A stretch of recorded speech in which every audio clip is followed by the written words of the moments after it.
Algunas personas podemos tener dolor aquí en el ATM a causa del bruxismo, lo cual también nos puede desencadenar en problemas de tinnitus o dolores de oído. Vamos a ubicar el punto de acupuntura que se llama 7 de estómago. Vamos a abrir la boca y está justo ubicado aquí donde se hace un agujero.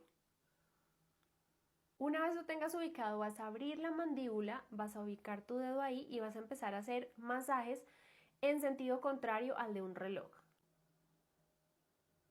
Te va a beneficiar bastante, puedes hacerlo 2 o 3 veces al día durante 1 o 2 minutos.